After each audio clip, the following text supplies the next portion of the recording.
기도드리겠습니다. 늘 우리에게 복된 길을 열어주시는 하나님 아버지, 오늘도 거룩한 주일을 허락하시고 거룩한 예배의 자리로 불러주시니 감사합니다.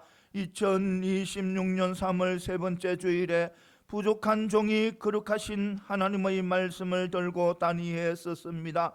말씀에 큰 능을 더하여 주셔서 능력의 말씀이 선포되게 하여 주옵소서. 은혜의 말씀이 선포되게 하여 주옵소서. 예수님 이름으로 기도드립니다. 아멘. 이 시간에 함께 하신 여러분들에게 하나님의 놀라운 은혜와 축복이 함께 하시기를 소망합니다.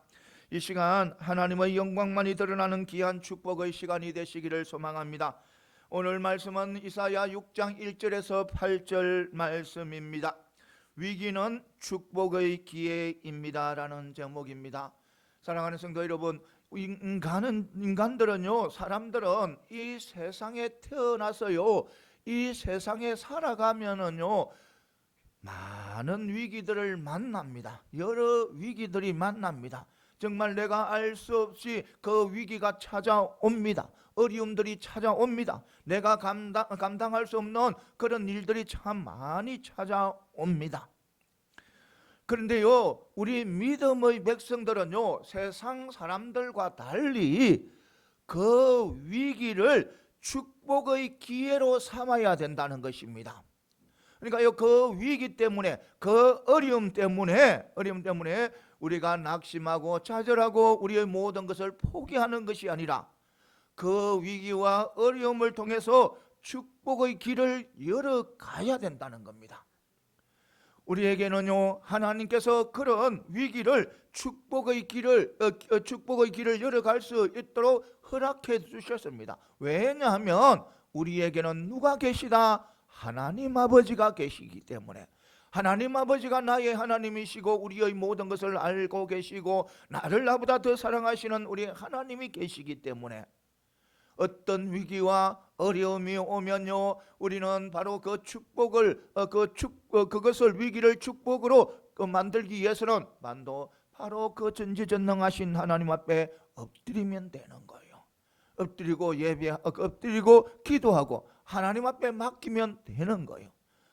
그런 우리에게 하나님께서 우리에게 축복의 길을 열어주셨습니다. 사랑하는 성도 여러분, 세상에 살면요, 반드시 어떤 위기와 어려움이 옵니다. 어려움이 올 때요, 여러분들은 낙심하지 마시고 어떻게 해야 할지 어떻게 할지 어찌할 줄을 몰라서 막 거리적거리지 마시고 하나님 앞에 엎드리시기 바랍니다. 하나님 앞에 엎드리고 하나님 앞에 구하시기 바랍니다. 그러면 하나님께서는 그 위기를 통해서 축복을 누리게 하시는 것입니다. 이것을 분명히 믿고 나아가는 저와 여러분들이 되시기를 소망합니다. 오늘 보면 본문에요, 우시야 왕이 나옵니다. 우시야 왕은요, 남유다 왕 중에 굉장히 이래 탁월한 왕이었습니다.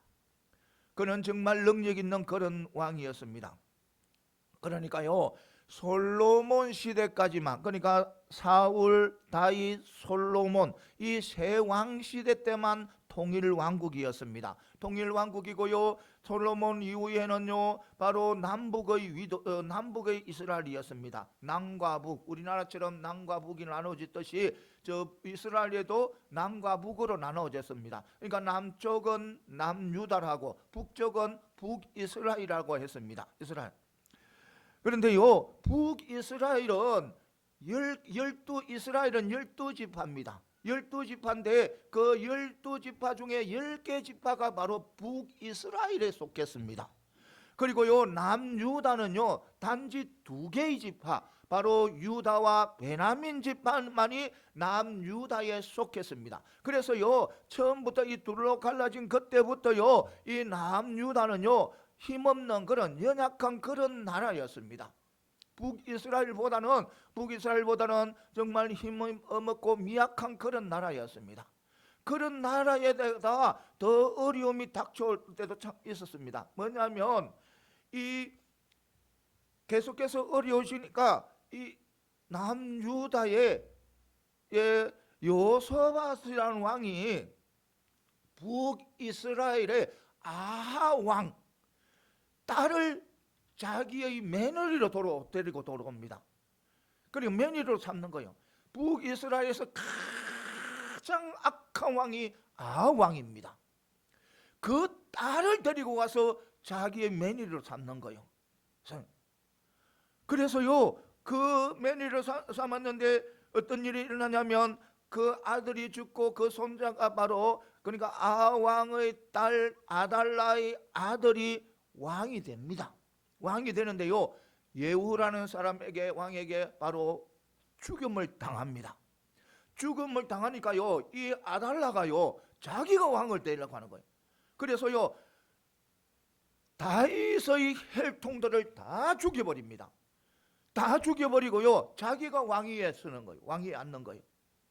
그러니까요 이 남유다는요 안 그래도 힘이 없고 연약한 나라인데 이 여인 또 하나 때문에 완전히 이 왕의 혈통까지 다 무너질 그런 위기에 있었습니다.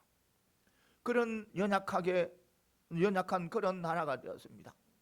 그런데요 10대 왕 우시아가 왕이 되고부터는요 왕이 되고는 완전히 남유다가 달라집니다.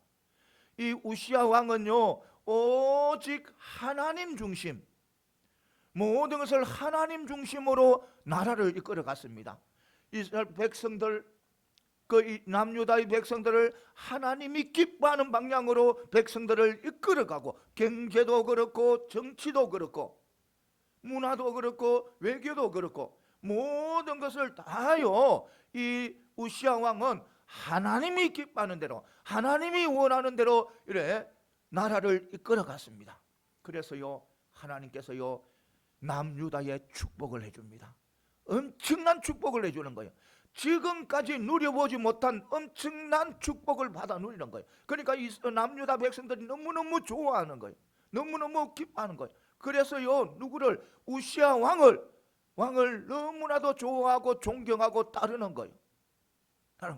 그러니까 무강해져 버렸으니까, 자기들이 지금까지 누려보지 못한 것들을 누리고 있으니까 우시아 왕을 너무나 좋아하는 거예요.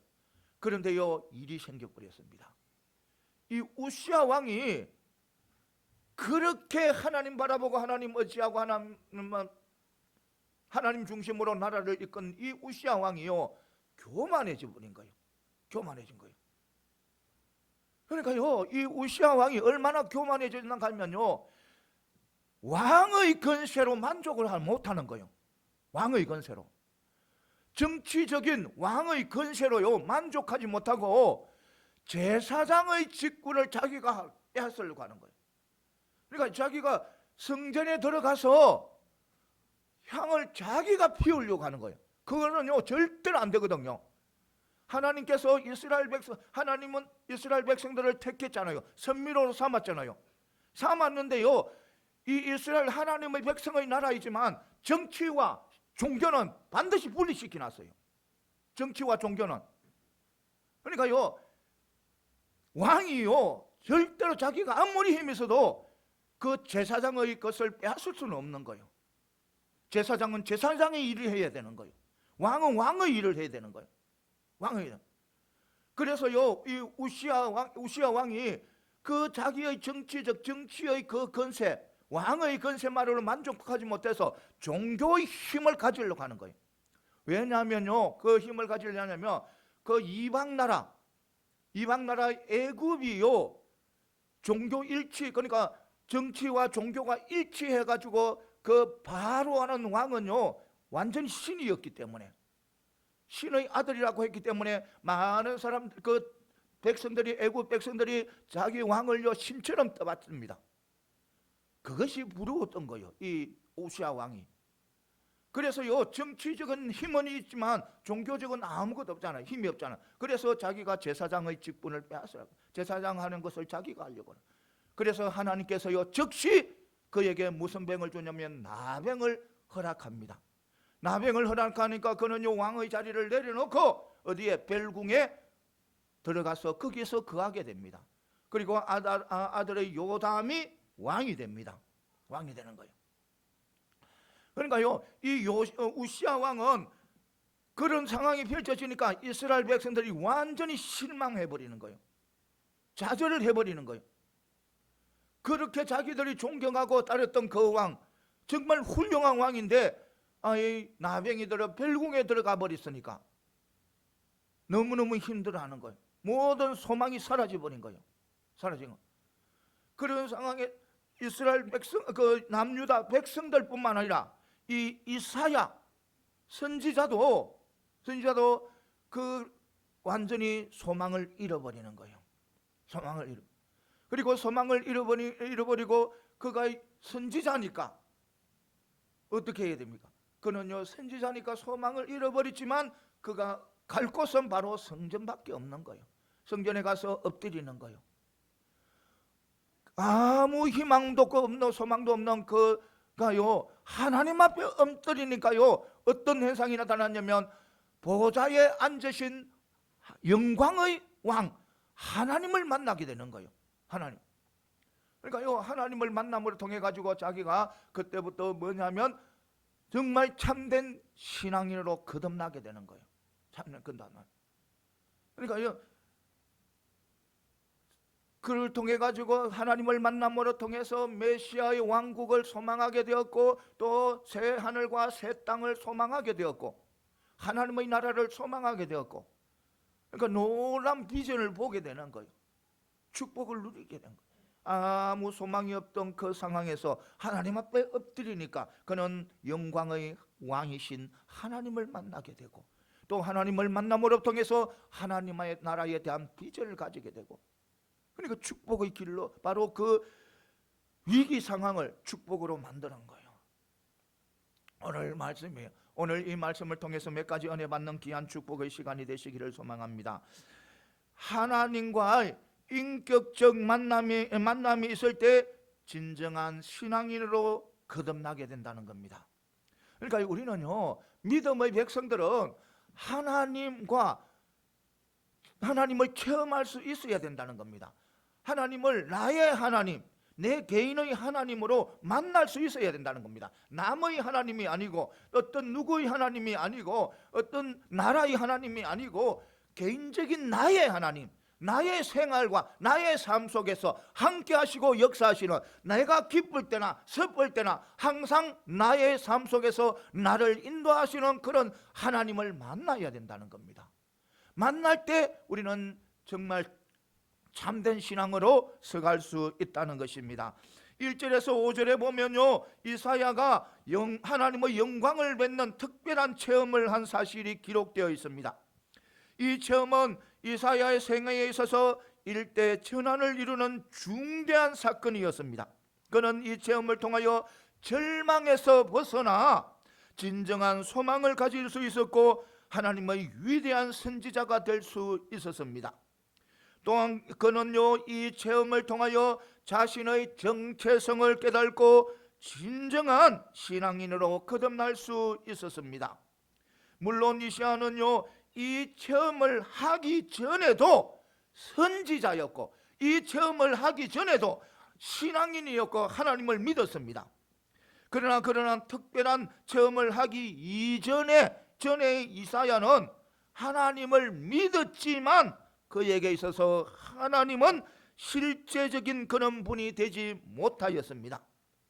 그는 하나님께서 살아계셔서 이 세상의 모든 것을 주관하시는 분이라는 것을 믿었습니다. 그러기에 그는요, 선지자 사역을 잘 감당할 수 있었습니다. 그러나 그의 그러한 신앙은 지극히 간접적이었다는 것입니다. 그러니까 현실성이 없으며 추상적이고 공상적인 그런 것이었다는 것입니다. 하나님을 믿기는 하지만 하나님을 직접 만나는 체험을 하지 못한 사람들의 신앙이 현실성이 없는 그런 간접적인 신앙, 즉 현실성이 없는 하나님을 믿고 있는 것입니다. 그들에게 있어서 하나님은 자신의 하나님이 아닙니다. 그래서 하나님을 믿어도 꼭 다른 사람의 하나님을 믿듯이 믿습니다. 때문에 하나님에 대한 열정이 없습니다. 하나님에게 두려움도 없어요. 그리고요, 기쁨도 없어요. 기쁨도. 그러니요, 신앙이요, 역동적일 수 없습니다. 그러한 사람의 신앙생활은 아주 밋밋합니다. 믿기는 믿는데 믿는 것처럼 보이지 않습니다. 말하자면 진정한 신앙인으로 볼 수가 없는 것입니다. 그러나 개인적으로 하나님을 만나는 체험을 하게 되면 완전히 달라지게 됩니다. 여러분, 사람이요, 산과 들에서 호랑이나 사자를 만나면 만난다고 생각해 보시기 바랍니다. 얼마나 두렵겠습니까? 얼마나 무섭겠습니까? 그러니까요, 그림 속에서, 이야기로, 어떤 TV 속에서 보던 그 호랑이와 사자, 그거는 두렵지 않습니다. 그림 속에 있으니까. 사자가 호랑이와 있는 것은 분명히 알지만, 그런 동물이 있는 걸 분명히 알지만, 그림 속에서, 어떤 영화 속에서 본 그런 두렵지 않습니다. 그런데요, 실제 산에서 만나면 어때요? 너무 두렵고 떨리잖아요. 그러니까 그와 같이 하나님을 개인적으로 만나는 체험을 한 사람은 이전의 밋밋하였던 신앙의 자세에서 완전히 달라지게 됩니다. 때로는요, 전혀 다른 사람이 되기도 합니다.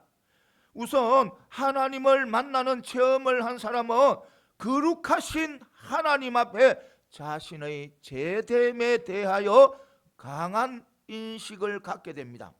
그래서 몸서리치며 처절하리만큼 강곡한 회개의 기도를 올려드립니다. 또한 삶의 방향이 전혀 달라지게 됩니다. 이전에는요, 이 세상이 전부인 줄 알고 세상의 재산, 세상의 명예가 전부인 줄 알고 다녔으나 하나님을 체험한 후로는요, 이 세상의 허무함을 알게 됩니다.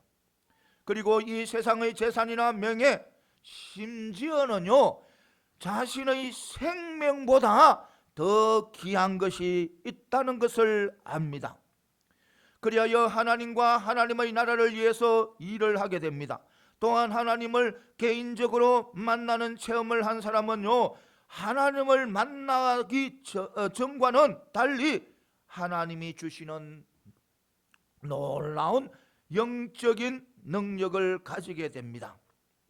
우리는 사울이 바울로 변화된 사건을 통해서 하나님을 개인적으로 만나는 체험을 한 사람에게 얼마나 놀라운 변화가 일어나는지 확인할 수가 있습니다. 하나님을 만나기 전에도요, 바울은요, 하나님을 믿었습니다. 바울이요, 예수님을, 부활하신 예수님을 만나기 전에도요, 하나님을 철저히 믿었습니다. 자신이 바로 가장 잘 믿는 사람이라고 생각을 했습니다. 그러나 그는요, 하나님의 뜻과 전혀 달리 도리어요, 복음의 핍박자로 살았습니다. 즉 하나님의 뜻과 전혀 관계없는 그런 삶을 살았습니다. 그러나 하나님을 만나는 체험을 한 후로는요, 복음을 위하여 자신의 일생을 바치는 놀라운 복음 전도자로 변모하게 되었습니다. 바울은요, 하나님을 만나기 전에는, 그러니까 부활하신 예수님을 만나기 전에는 하나님을 가장 잘 섬긴다고 자신은 하면서 세상의 것을 최고로 여기며 세상의 것을 추구하였습니다. 세상의 학문이 최고고 가문이 최고고 문파가 최고고 건세를 위해서 자신의 모든 것을 바쳤습니다. 그러나요, 그가요, 부활하신 예수님을 만나는 체험을 한 후에는요, 완전히 달라졌습니다. 그 모든 것을 자기가 귀하게 여겼던, 자기가 중요하게 여겼던 그것을 모두 다 배설물처럼 다 버려버렸습니다. 다 버림. 세상의 것이 아니라, 그러니까 그는요, 세상의 것이 아니라 하늘의 것을 추구하였습니다. 그래서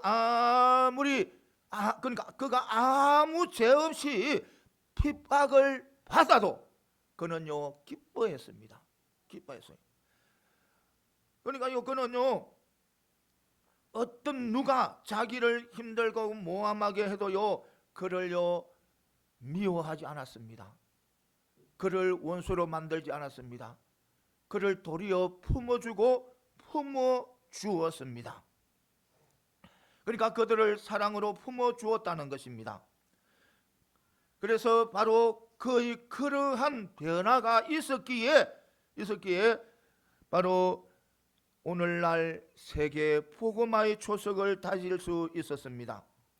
결국 우리는 하나님을 믿는다 하는 사람이라도 하나님을 개인적으로 만나는 특별한 체험을 통해서만 진정한 신앙인다운 신앙인이 될 수 있음을 알 수 있습니다.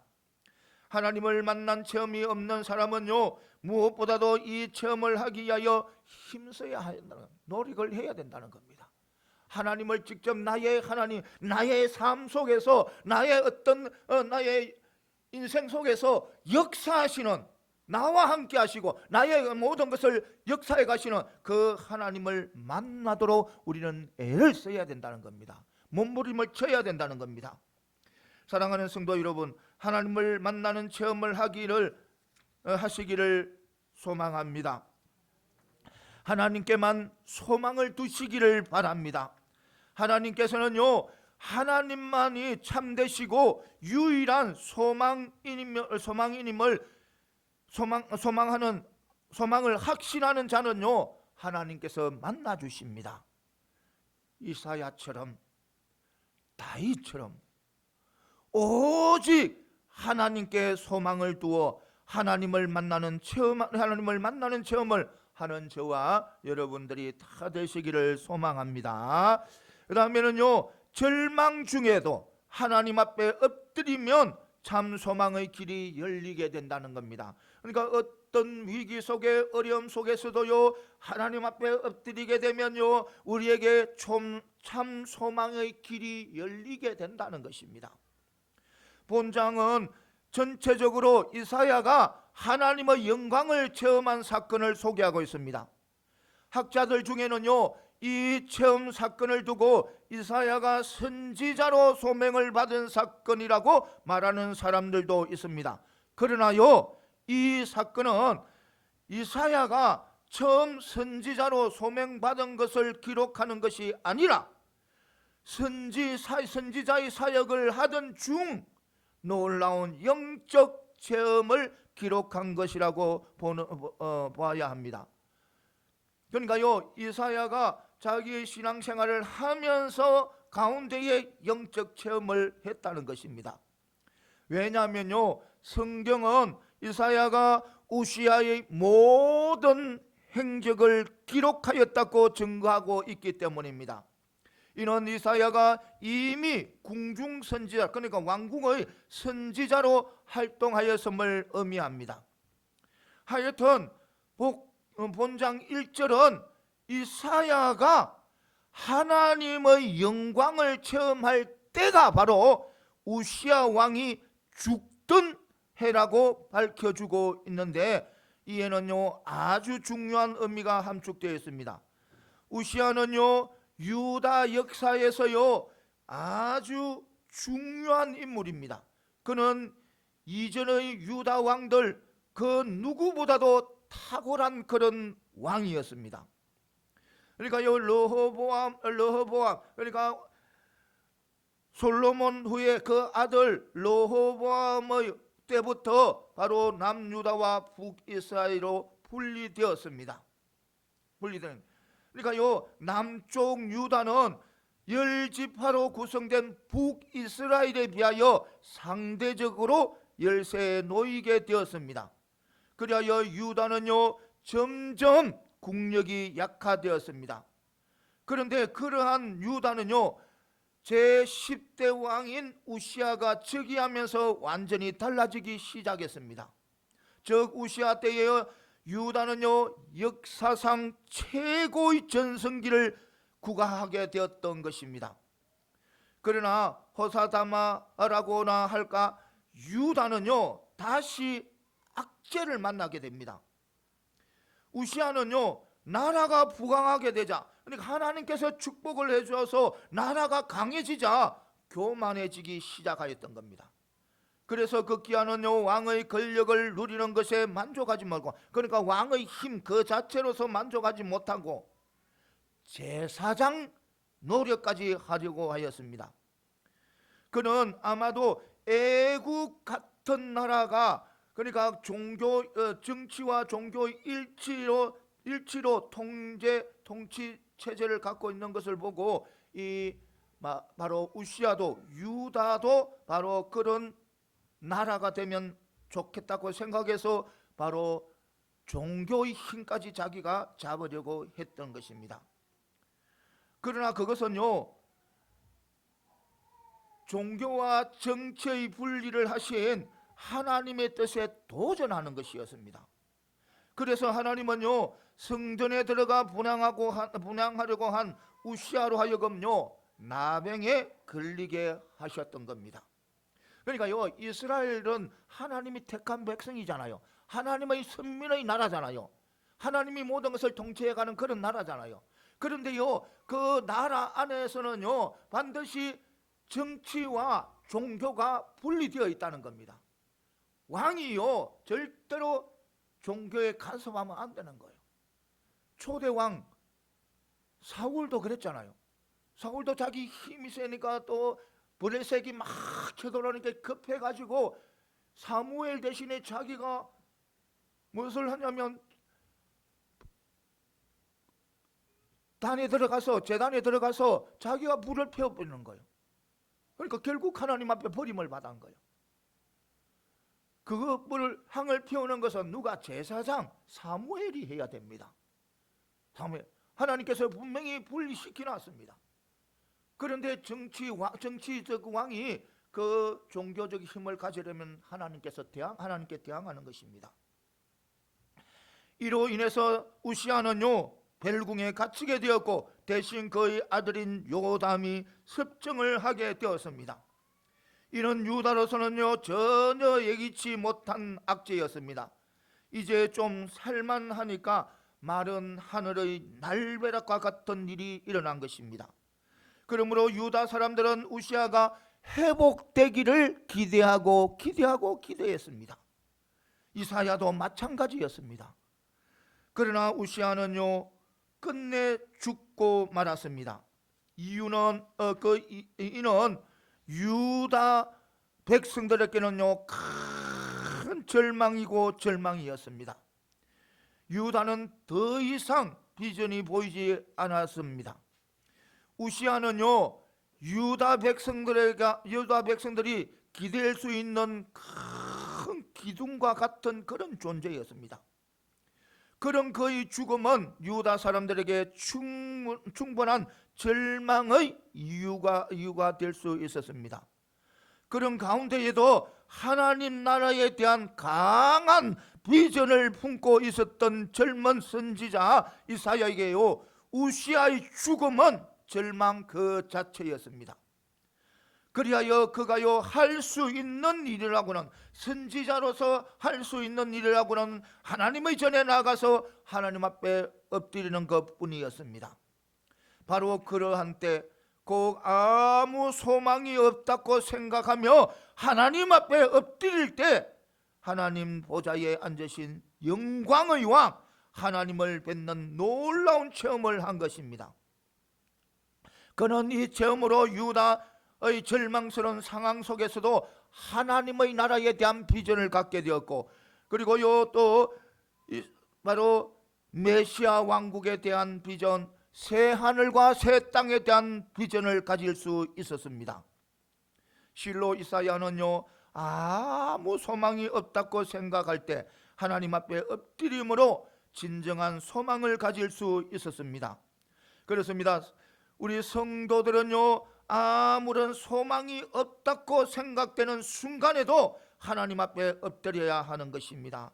그러니까 내가 보기에는 정말 앞이 캄캄하고 빛이라고는 전혀 비치지 않는 그런 캄캄한 어두움 속에서도 우리는 누구에게 소망을 가져야 되냐면 하나님 앞에 소망을 가지고 하나님 앞에 엎드려야 된다는 겁니다. 이것을 분명히 믿고 나아가는 저와 여러분들이 다 되시기를 소망합니다. 하나님은요, 우리로 당신만의 소망으로 삼도록 하기 위해서 우리에게 때로는요 가장 중요한 것을 앗아갈 수도 있습니다. 그러니까 내가 소망이라고 하고 나의 모든 것이라고 생각하는 것을 앗아갈 수도 있다는 겁니다. 무엇 때문에? 하나님 앞에 소망만 두도록 하기 위해서, 하나님 앞에만 소망을 두기 위해서 세상적으로 가장 중요한 것을 앗아갈 때도 있습니다. 그러나 바로 그러한 때라도 하나님께서 이 세상에서 가장 내가 중요하고 여기다는 그것을 하나님께서 앗아갈 그런 때에도 우리는 엎드려야 할 것은 바로 하나님 앞에 엎드려야 하는 것입니다. 신실한 하나님은 여러분으로 우리로요 소망의 삶을 살도록 이끌어 주시고 붙들어 주실 것입니다. 이것을 분명히 믿고 나아가는 저와 여러분들이 다 되시기를 소망합니다. 그 다음에는요, 하나님은 죄를 고백하고 회개하는 자를요 성령의 불로 정결케 하십니다. 6절 7절은 이사야가 하나님을 뵙고 하나님의 자신의 입술의 부정함을 고백하며 망하게 되었다고 탄식하였을 때 나타난 결과를 기록하고 있습니다. 즉 서랍 중 하나가, 서랍은요 뭐냐면 서랍은 6날개, 날개 2개가 아니고 6날개를 가진 천사입니다. 6날개 가진 천사를 서랍이라고 합니다. 성경에서 그렇게 하시면 되겠습니다. 서랍 중 하나가 하나님의 제단에 있는 핀 숯을 가져다가 이사야의 입에 대고 그의 죄가 제하여졌다고 선언한 것입니다. 불은 이래 살균 작용과 또 정결 작용의 기능이 있습니다. 바로 그러한 사실에 기초하여 서랍은 하나님의 제단에 있는, 누구의 제단에? 하나님의 제단에 있는 핀 숯을 가져다가 이사야의 입에 대므로 그의 입술의 부정함이 제거되었음을 상징적으로 나타낸 것입니다. 특별히요 이사야의 입에 댄 핀 숯의 출처가 하늘에 있는 하나님의 제단이라는 것은 바로 인간의 죄를 제하고 사하는 것이 하나님께 속해 있음을 나타내 줍니다. 그러니까요 우리 인간들의 죄는 누구에게 의해서? 오직 하나님에 의해서만 제거될 수 있다는 겁니다. 사해줄 수 있다는 것입니다. 그렇습니다. 인간의 죄는요 오직 하나님의 삶을 통해서만 제거될 수가 있습니다. 인간이 스스로 자기 죄를 씻겠다고 아무리 발부등을 쳐도 결코 씻을 수 없습니다. 인간들은요 스스로 자기 죄를 씻기 위해서 참으로 많은 노력을 합니다. 수행도 하고 선을 베풀기도 합니다. 하지만 그러한 수행과 선을 통해서도 인간은 자신의 죄책으로부터 자유롭지 못합니다. 그렇습니다. 죄는요 인간 스스로 제거할 수 없는 그런 성질의 것입니다. 사실 죄란 본래 죄를 지은 당사자가 제거하고 싶다고 해서 제거할 수 있는 것이 아닙니다. 내가 어떤 사람에게 잘못을 하였다며 그 잘못은요 그 사람이 용서해 주어야만 씻겨지게 됩니다. 내가 잘못을 씻겠다고 그 사람을 위하여 어떤 일을 한다고 해도 그 사람이 용서하지 않으며 그 어떤 수고는 다 허사일 뿐입니다. 마찬가지로 우리가요 하나님 앞에서 지은 죄는요 하나님의 용서를 통해서만 제거될 수 있습니다. 그런데 하나님께서도 인간이 스스로 죄를 씻기 위하여 어떠한 대단한 노력을 한다고 해서 그를 가상히 여겨 죄를 제거해 주시는 것이 아닙니다. 하나님께서 인간의 죄를 제거하는 조건은 단 한 가지입니다. 그것은요 죄인들을 대신하여 죽으신 예수 그리스도의 피를 의지하여 자신의 죄인됨을 하나님 앞에 고백하고 회개하는 것입니다. 그렇습니다. 여러분, 예수 그리스도의 피를 의지한 회개만이 유일하게 하나님 앞에서 우리의 죄를 사함받는 길입니다. 하나님은 죄인이 회개하면요, 당신의 성령의 불로 우리 안에 있는 죄를 태워 그 부정함을 깨끗하게 제거해 주십니다. 영혼의 의사이신 하나님은 우리가 우리의 죄를 고백하고 회개하며 성령의 불로 우리 안에 있는 죄를 태워 제거하는 것입니다. 우리가 죄를 고백하고 회개하면 우리 안에 뜨거움이 느껴지게 됩니다. 그 뜨거움은 성령의 불이 우리의 죄를 태우기에 느껴지는 것입니다.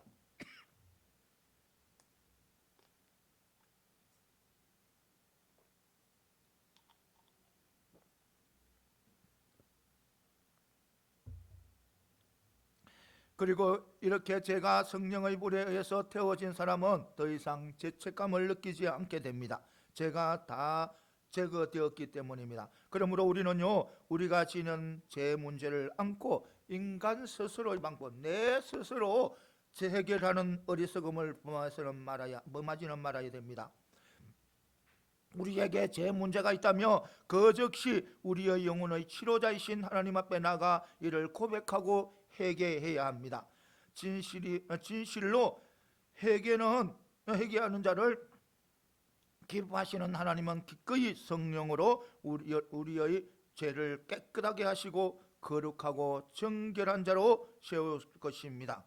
그러니까요, 우리는요, 반드시 예수님을 믿고, 그리고요, 그 예수님의 이름으로 우리의 죄를 고백하고 회개할 때 우리 하나님께서는요, 천국의 백성으로 인정하시는 것입니다. 이것을 분명히 믿고 나아가는 저와 여러분들이 다 되시기를 소망합니다. 예, 한 가지 이래 또 내가 이야기하고 마치겠습니다. 왜냐하면 영화의 한 장면입니다. 영화의 한 장면입니다. 한 소년이 살고 있었습니다. 그 소년은 고등학생이었습니다. 고등학생이었는데요, 그는요, 고아원에서 자랐습니다. 엄마가 그를 낳고 그를 버려버렸습니다. 버려버렸어요. 그래서 고아원에서 자랐습니다. 고아원에서 자랐는데요, 그 고아원은 정말 믿음이 좋은 사람들이 많았습니다. 그래서요, 그 소년은요, 예수님을 참 잘 믿었습니다. 그러니까 예수님을 믿으며 아름답게 잘 자라났어요. 잘 자라. 그래서 학교에서도요, 그는요, 모든 사람들에게 본을 보이고 많은 사람 학생들에게, 자기 동료들에게 또 유익을 끼치고 또 늘 바른 길로 인도하는, 바른 길로 늘 인도하고 또 지켜주고 또 힘있고 낙심하고 좌절한 친구들을 일으켜 세워주면서 정말 아름다운 믿음의 그런 자녀로 잘 자라났습니다. 그런데요, 일이 일어난 거예요. 그가요, 아픈 거예요. 그녀가 아픈 거예요. 그런데 그 아픔은요, 고칠 수 없는 그런 병이었습니다. 한 걸음 한 걸음 죽음이 다가오는 그런 병이었습니다.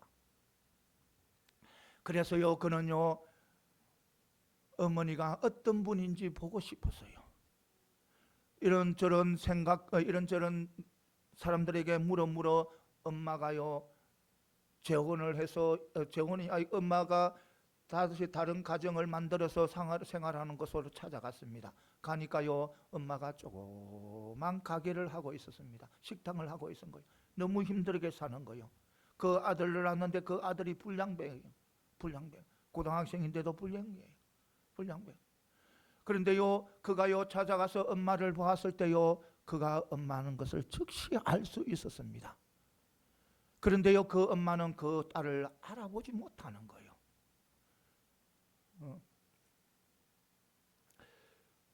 그 엄마는요, 그 딸을 자기 불량스러운 그 아들의 친구라 생각하고 막 이런저런 좋지 못한 이야기를 다 해대는 거예요. 그래서요, 그 딸은요, 눈물을 머금고 집으로 돌아옵니다. 돌아와서 또 다시 찾아갑니다. 찾아가는데요, 또 알아보지 못하는 거예요. 그 엄마는요. 그래서 그는 눈물을 흘리면서 이야기합니다. 좀 알아봐 주세요. 눈이 닮았잖아요. 입술이 닮았잖아요. 나는 한 번만에 알아볼 수 있었는데 불공평하잖아요. 얼마나 미워했는지 몰라요.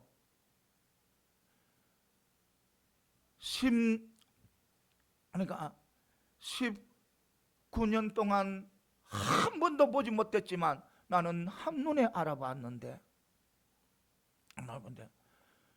나는 크기만 커보아라. 만나기만 만나봐라.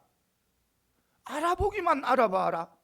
내가 얼마나 괴롭힐지, 내가 얼마나 힘들게 할지.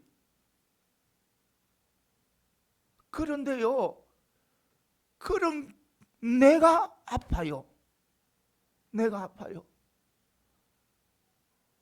나를 버린 거 용서해 줄 테니, 나를 버린 거 용서해 줄 테니, 내가 미워한 거 용서해 주세요. 용서해 주세요. 왜냐하면 나 천국에 가고 싶어요. 그렇게 영화의 한 장면입니다. 그래요, 사랑하는 성도 여러분, 우리 믿음의 백성들은요, 내 속에요 어떤 미움도 없어야 되는 거요.